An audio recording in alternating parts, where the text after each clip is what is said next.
ঘনিষ্ঠ সম্পর্কে টানাপোড়েনের জেরে আত্মঘাতী যুবকের মৃত্যু।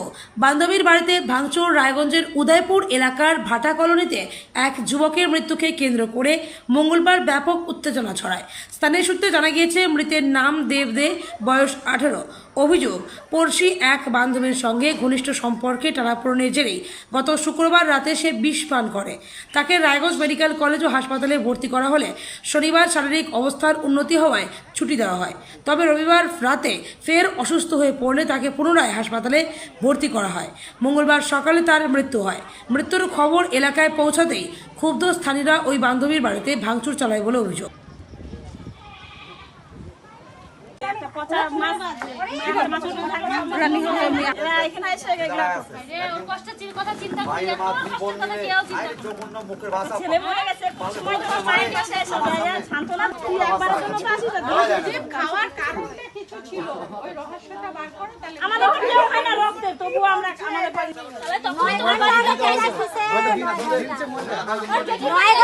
ছবি ছাড়ছে নিয়ে যাও। তাহলে ওরা তো জানতো যে ওরা বিষ খাবে। ছেলে কেন এখানে যা বলা উচিত আমরা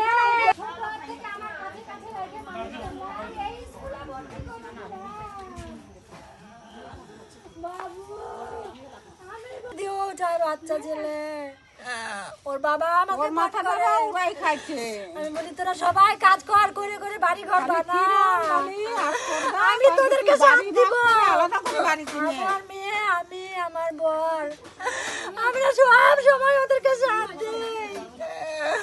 আমরা সব সময় সাথ দিই, আর ভগবান সাথ দিল না।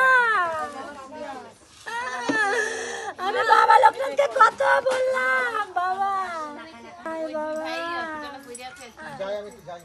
কত বয়স্ক লোক আমাকে নিয়ে নিতা, আমাকে নিয়ে নিতা তুমি।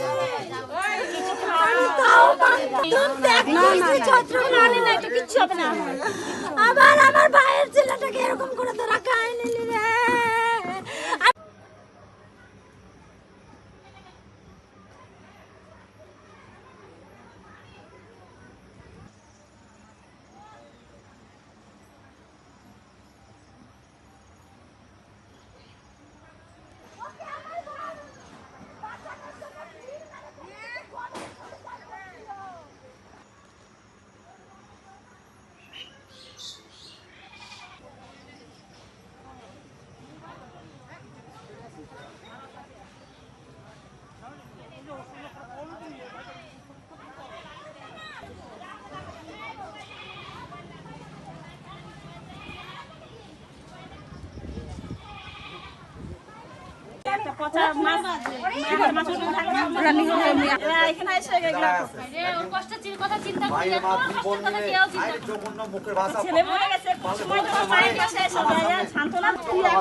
ছবি ছাড়ছে নিয়ে যাও। তাহলে ওরা তো জানতো যে ওরা বিষ খাবে। ছেলে কেন এখানে যা বলা উচিত আমরা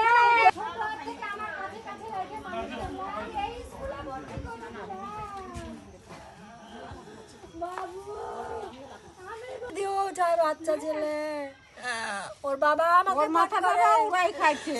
আমি বলি তোরা সবাই কাজ কর, করে করে বাড়ি ঘর বানা, আমি তোদেরকে সাথ দিব। আমার মেয়ে, আমি, আমার বর, আমরা সব সময় ওদেরকে সাথ দিই। আমরা সব সময় সাথ দিই, আর ভগবান সাথ দিল না। আমি বাবা লোকনাথকে কত বললাম, বাবা কত বয়স্ক লোক আমাকে নিয়ে নিতা, আমাকে নিয়ে নিতা তুমি।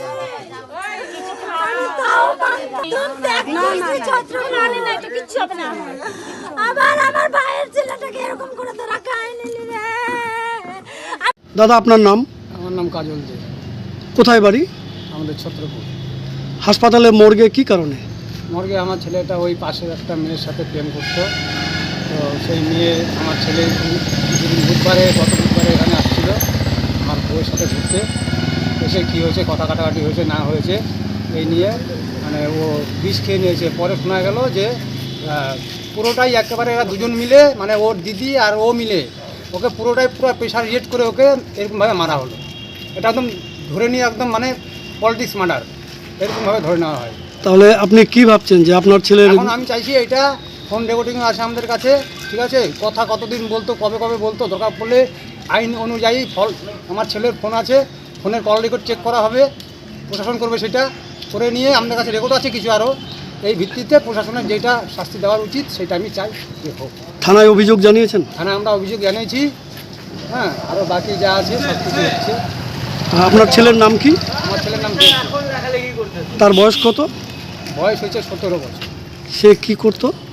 সে স্কুলে পড়াশোনা করতো, এই স্কুলে পড়াশোনা করতো আর এই মেয়ের পেছনে ঘুরে ঘুরে বেড়াতো। দিয়ে পরে ওকে আমি এখান থেকে যখন শুনতে পাই যে এরকম বদমাশি করছে, তখন আমি ওকে এখান থেকে নিয়ে চলে যাই, যেখানে আমি থাকি কর্মসংস্থানে, মানে বোম্বে থাকি, সেখানে নিয়ে চলে যাই। আর সেখান থেকে মানে ওই ঘোরাফেরা করে, টুকটাক কাজ টাজ করে, এই আর কি। ওখানে তো নাবালকদের কাজ নেই, তো ওই জন্য ঘোরাফেরা করে, টুকটাক করে যা পায় করে। আর এই যে এর চক্করে প্রতিদিন ফোন, সব সময় ফোন, হ্যাঁ, এই মেয়ের সব সময় ফোন, আমার ছেলেও ফোনে কথা বলে। এখন ওদের সাথে একটা ইসে হয়ে গেছে, আর এসে যে এই কীর্তি করবে, এরা হয়তো কিছু বলেছে ওকে, যেই কারণে ওই বিষ খেয়েছে। আমি তো এখানে ছিলাম না, আমি তো গতকালকে এখানে এসে নামলাম। পরিবারে কে কে আছে আপনার? আমার পরিবারের দুটো ছেলে, ছোট ছেলে আর বড় ছেলে। এই বড় ছেলে এই কাজটা করেছে। আচ্ছা, কিছু আমাদের কাছে রেকর্ডিং আছে যেগুলো মানে বিষ খাওয়ার পরে, হ্যাঁ, তখন ওরা জানতে পেরেছে যে বিষ খেয়েছে, হ্যাঁ, তোমরা ইসে করে প্রেশার রিয়েক্ট করে বিষ খাওয়া দিয়ে আবার তোমরাই আবার এখন আমি নয় বাড়িতে নেই, আমার বউ নয় নেই, আমার দাদার বাড়ি তো পাশে, যেহেতু বলতে পারে যে কাকা এরকম যে বিষ খেয়ে নিয়েছে কথা কাটাকাটিতে, তাহলে না সঙ্গে সঙ্গে ওকে ট্রিটমেন্টটা চালু হয়। একা একা আমার ছেলে হসপিটালে এসে ভর্তি হয়েছে, ফিরে আবার ও চলে গেছে, ওকে বলছে হসপিটালে ভর্তি হয়ে যায়।